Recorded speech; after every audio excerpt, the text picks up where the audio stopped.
December 17th, 2010, from the stylish high-tech underground studios of Ribbit Media in blindingly decorated Warwick, Rhode Island, this is NewsUndies.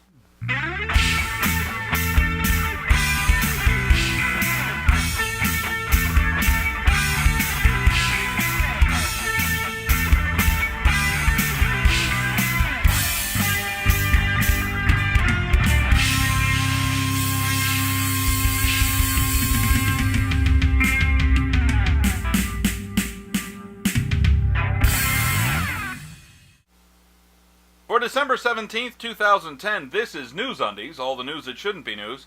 I'm Paul Torville with this final look back at 2010.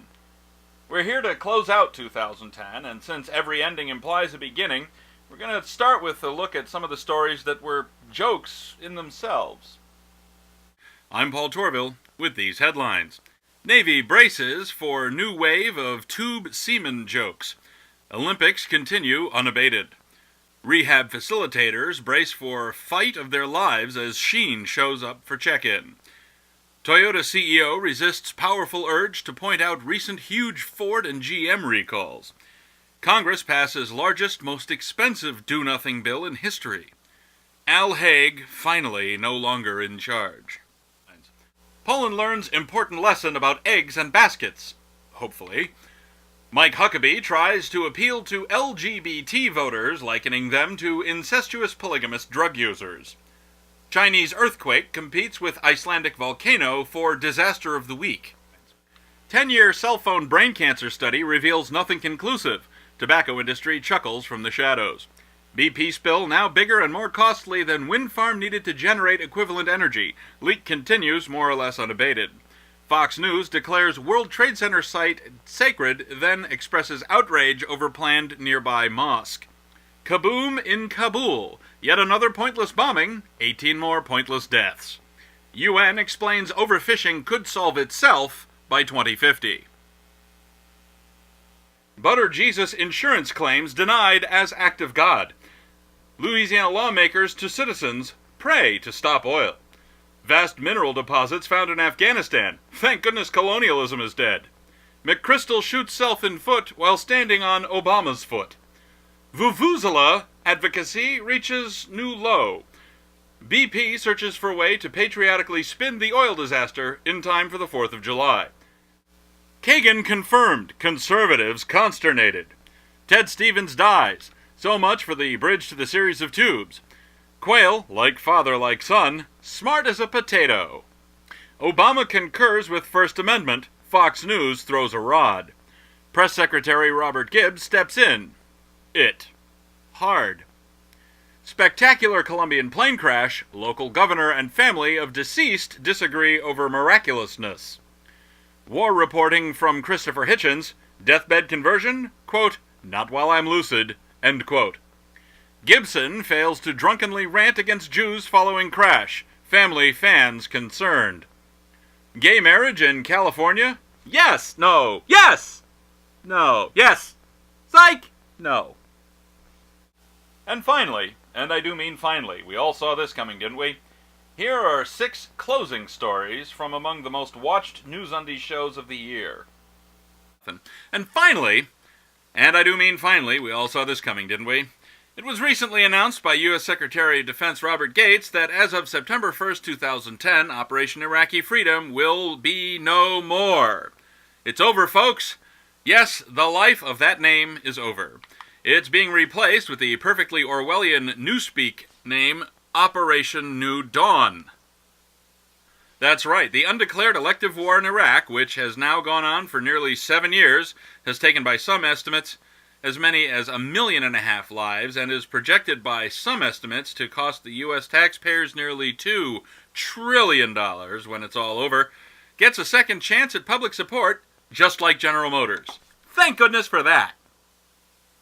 And finally, and I do mean finally, we all saw this coming, didn't we? Through tactics that would have made Torquemada blush, the Obama administration has managed to force a completely gutted healthcare reform bill through Congress, which is already facing legal challenges from states and political groups across the country. Nobody actually knows what the bill says or does, but it passed, and that's what matters. Who has the time to read 2,000 pages anyway? By the way, when is Dan Brown's next Catholic conspiracy thriller coming out? Finally, and I do mean finally, we all saw this coming, didn't we? A deluge landed on the northeastern U.S., giving the final proof of the advantages of building your city above sea level. Back in 2005, as you may recall, the Gulf Coast of the U.S. was positively spanked by Hurricane Katrina. The New Orleans area of Louisiana was especially hard hit. The magnitude of the storm played a part in the destruction the city saw. The proximity of the city to Lake Pontchartrain and the path of the storm added to the destruction. The big problem? Much of the city is actually below sea level. Here's me with a special on-a-scene report. Behind me is the Warwick Mall, near the banks of the Patuxent River in Warwick, Rhode Island. While it took over a month to shore up the levees and pump out the bowl of New Orleans after Hurricane Katrina in 2005, here in Rhode Island, the floodwaters began receding almost immediately after the rain stopped.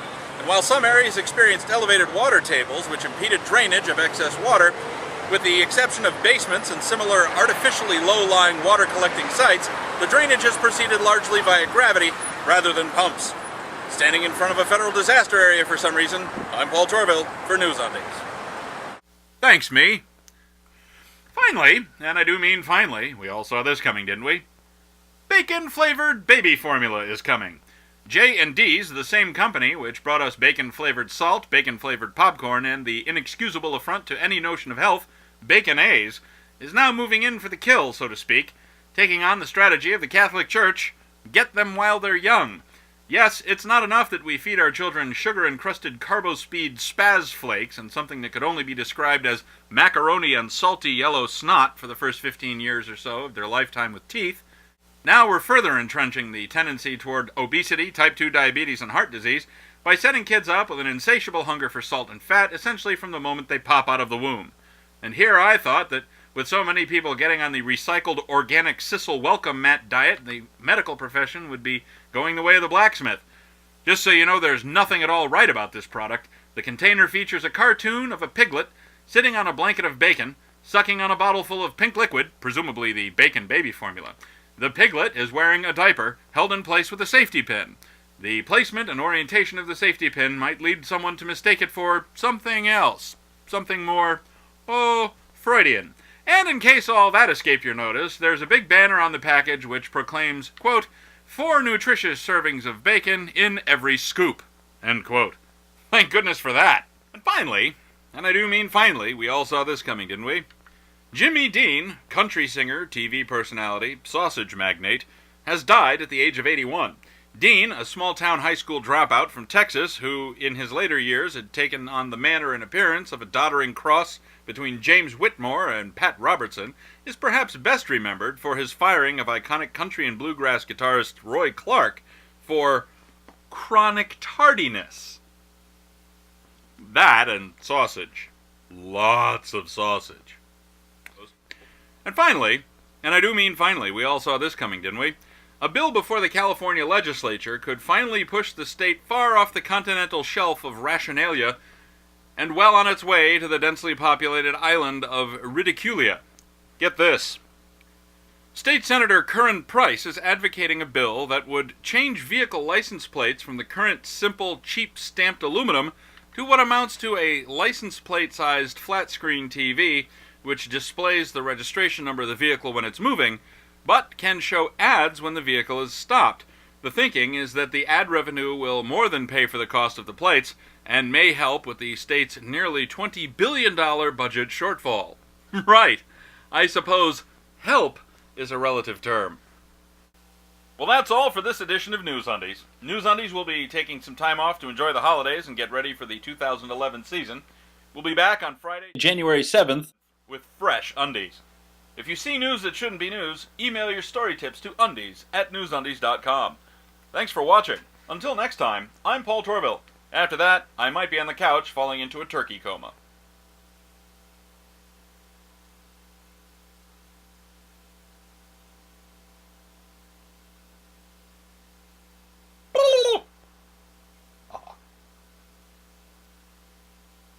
Seriously. You need a mug just like this.